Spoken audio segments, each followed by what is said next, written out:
2036க்கு அப்புறம் காசுக்கு மதிப்பில்லை. Elon Musk சொன்ன பகீர் உண்மை. இன்னும் 10 வருஷங்கள்ல பணம் அப்படிங்கிற ஒண்ணே இல்லாம போயிடும் அப்படின்னு யாராவது சொன்னா, நாம நிச்சயமா ஆச்சரியப்படுவோம்.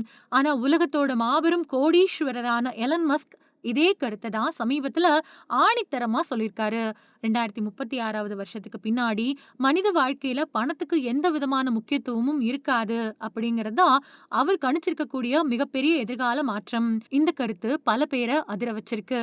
எதிர்காலத்துல செயற்கை நுண்ணறிவு அப்புறம் மனித உருவ ரோபோக்கள் எல்லா வேலைகளையுமே ரொம்ப ஈஸியா செஞ்சு முடிச்சிடும். இதனால உணவு, உடை, போக்குவரத்து அப்படின்னு மனிதர்களுக்கு தேவையான அனைத்து அத்தியாவசிய பொருட்களும் மிகப்பெரிய அளவுல உற்பத்தி செய்யப்படும். உலகமெல்லாம் எந்த ஒரு தட்டுப்பாடும் இல்லாத ஒரு மாபெரும் வளமான காலகட்டம் உருவாகும் அப்படின்னு கணிக்கப்பட்டிருக்கு. இது மனிதர்களோட வாழ்க்கை முறைய முற்றிலும் புரட்டி போட்டுடும். இப்படி எல்லாமே மனிதர்களோட தேவைக்கு அதிகமா உற்பத்தி செய்யப்படுறப்போ, அங்க பணத்தோட தேவை பெருமளவுல குறைஞ்சிரும். வழக்கமா பணவீக்கம் தான் பொருளாதாரத்துக்கு பெரிய அச்சுறுத்தலா இருக்கும். ஆனா இனி வரக்கூடிய காலங்கள்ல பணவீக்கத்துக்கு பதிலா பணவாட்டம் தான் உலக நாடுகளோட மிகப்பெரிய பொருளாதார பிரச்சனையா மாறும் அப்படின்னு எலன் மஸ்க் எச்சரிச்சிருக்காரு. பொருட்களோட உற்பத்தி பணத்தோட மதிப்பை விட ரொம்பவுமே வேகமா அதிகரிக்கும்.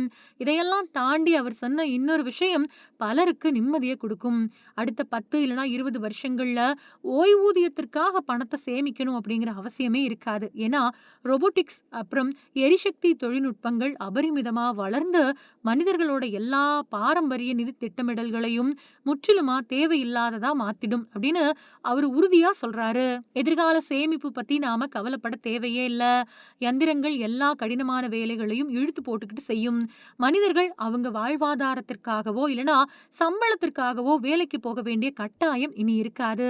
வேலை அப்படிங்கிறது ஒவ்வொருத்தரோட தனிப்பட்ட விருப்பமா மட்டுமே மாறிடும். மனுஷங்க வேலை செய்யாமலேயே அவங்களோட எல்லா அடிப்படை தேவைகளும் ரொம்பவே ஈஸியா நிறைவேற்றப்படும். ஒரு மாய உலகம் படைக்கப்படும். மனுஷங்களுக்கு இது ஒரு மாபெரும் சுதந்திரமான விடுதலையை கொடுக்கும்.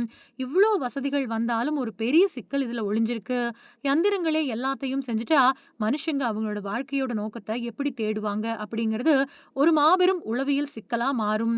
வேலையில்லாத ஒரு உலகத்துல அவங்கள எப்படி பிஸியா வச்சுக்கிறது அப்படிங்கிறது தான் மனித சமூகத்தோட மிகப்பெரிய சவாலா உருவெடுக்கும்.